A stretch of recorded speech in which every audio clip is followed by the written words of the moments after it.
इसके आगे चैत्र रथ पर्व प्रारंभ होता है। वैशंपायन जी महाराज कहते हैं कि एक दिन इन ब्राह्मणों के पास में कोई यात्री ब्राह्मण आए।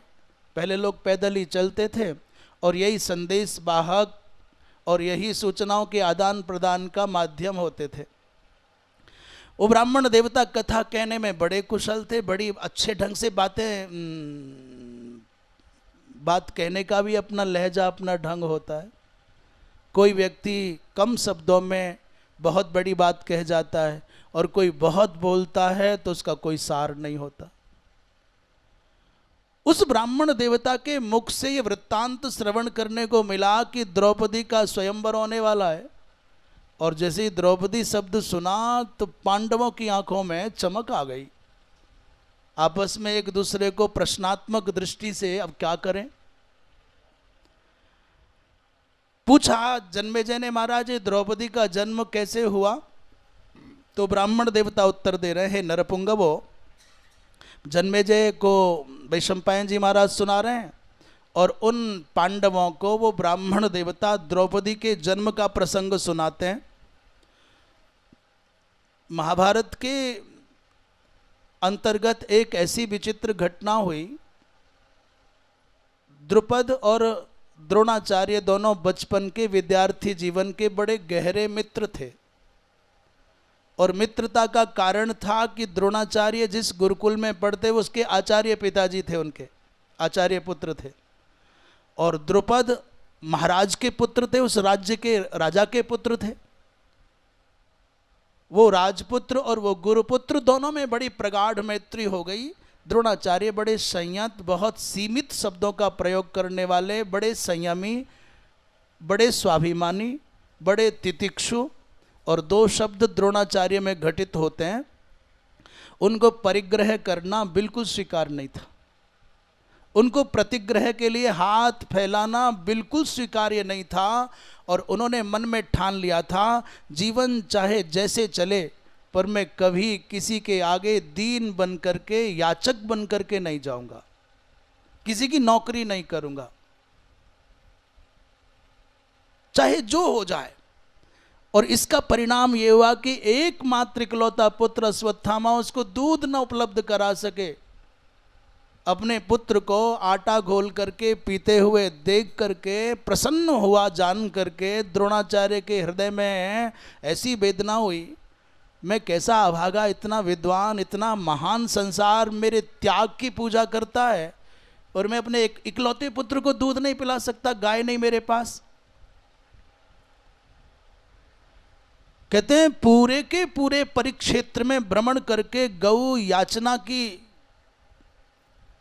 उस प्रक्रिया का भी पालन कर लिया पर गाय न मिली, किसी ने गाय नहीं दी, मांगने पर भी गाय न मिली।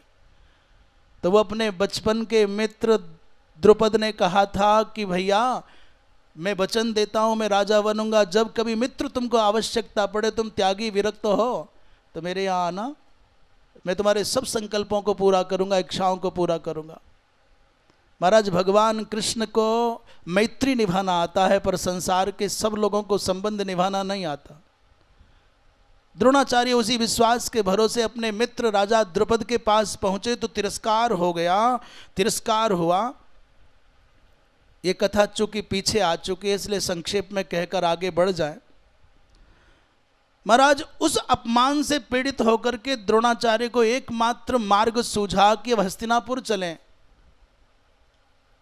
द्रोणाचार्य जी महाराज की पत्नी कृपी कृपाचार्य जी महाराज की बहन है और कृपाचार्य जी महाराज कुरुकुल के पुरोहित हैं, परमाचार्य हैं, उनके बड़े ठाट बाट थे। भीष्म द्रोणाचार्य की योग्यता जानते थे, इसलिए कुरु बालकों के शिक्षण के लिए उन्होंने आचार्य के पद पर द्रोणाचार्य को नियुक्त कर दिया। और द्रोणाचार्य जी महाराज ने अपने शिष्यों से गुरु दक्षिणा के रूप में एक ही शर्त रखी, मुझको जीवित द्रुपद अपने चरणों में चाहिए। कर्ण के जीवन की पहली पराजय और कर्ण के जीवन की पहली युद्ध भूमि से पलायन की घटना वो द्रुपद के सामने घटी। उस रंगमंच के प्रदर्शन से संसार समझता था कर्ण के जैसा कोई नहीं, उस रील की जिंदगी, रियल जिंदगी और रील जिंदगी दोनों में अंतर होता है। तो रंगमंच के प्रदर्शन से लोग अभिभूत थे, कर्ण जैसा कोई नहीं, परंतु युद्ध क्षेत्र में द्रुपद के बाणों की मार से पीड़ित होकर के कर्ण पलायन करके भाग गया, छोड़ करके दुर्योधन को अकेला।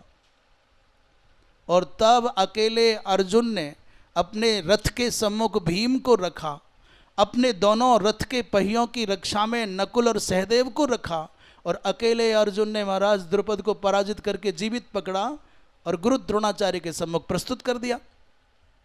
उस समय आचार्य द्रोण ने किंचित व्यंग के साथ अपने मित्र का सम्मान भी किया और स्मरण भी दिला दिया। एक दिन तुम्हारे द्वार पर मित्र में आया था द्रुपद, तुमने कहा था कि मित्रता समान स्तर के लोगों में होती है, और समान स्तर का तात्पर्य है कि समान शील व्यसनेषु सख्यम। आपका सील और आपका व्यसन समान होगा तो आप दोनों संग चल पाएंगे, और समान नहीं होगा तो चल नहीं पाएंगे। बोले मृगई सह मनुव्रजंती, मृगों के संग भाग जाते हैं, और जो तुरंग माने घोड़ों के साथ जाते हैं, और गावश्च गोभी, गौएं गायों के साथ ही जाती हैं।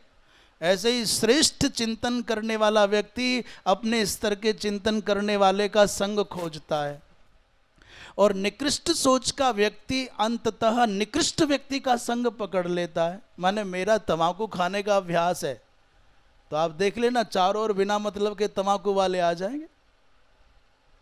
मेरा विजया भक्षण का स्वभाव है, तो ले दे करके देर सवेर घूम घाम करके वो घूमते घामते वहाँ अड्डा जमा लेंगे, और उसके आगे की बात आप अपने आप समझ लीजिए, बाकी तो जय जय वृंदावन विहारी लाल की। अथवा एक और कारण है महाराज जी, व्यसन कहाँ पल सकता है, इस बात को व्यसन करने वाले से बढ़िया कोई नहीं जानता। ऐसी छाया चाहिए जहाँ प्रतिरोध की संभावनाएं कम है, जहाँ शिथिल स्वभाव के लोग हैं, ढीले ढाले लोग हैं, थोड़े सीधे माने जाते हैं, आक्रामक नहीं, क्रूर नहीं है, तो अभी छाया में चलता रहता है मामला। कचुनाए के हैं, कचुनाए फर्क, तो अपने अपने स्वभाव के हिसाब से लोग जगह ढूंढ लेते हैं। महाराज इन पांडवों के सामने द्रुपद बेचारा कुछ न कर सका, और पकड़ करके सामने ला दिया गया, तो आज द्रोणाचार्य जी महाराज की छाती ठंडी हो गई। उन्होंने कहा, मित्र एक दिन तुमने भरी सभा में कहा था कि मैं निर्धन ब्राह्मण और आप सम्राट हैं, इसलिए दोनों की मैत्री नहीं चल सकती, पर आज हम तुम दोनों बराबर हो गए। तुम पराजित राजा हो और मैं विजेता शिष्यों का आचार्य हूँ, इसलिए आपका राज्य और आपके प्राण मेरे हाथ में आ गए, मेरी मुट्ठी में आ गए। पर चलो मैं मित्रता का संबंध निभाता हूं, आधा राज्य तुमको देता हूं, आधा राज्य अपने पास रख लेता हूं। अब एक राजा के लिए इससे ज्यादा अपमान की बात और क्या होगी, इससे अधिक पीड़ा की और क्या बात होगी। मेरा ही राज्य और मैं पराजित हो गया तो आधा राज्य पंडित जी छीन रहे हैं।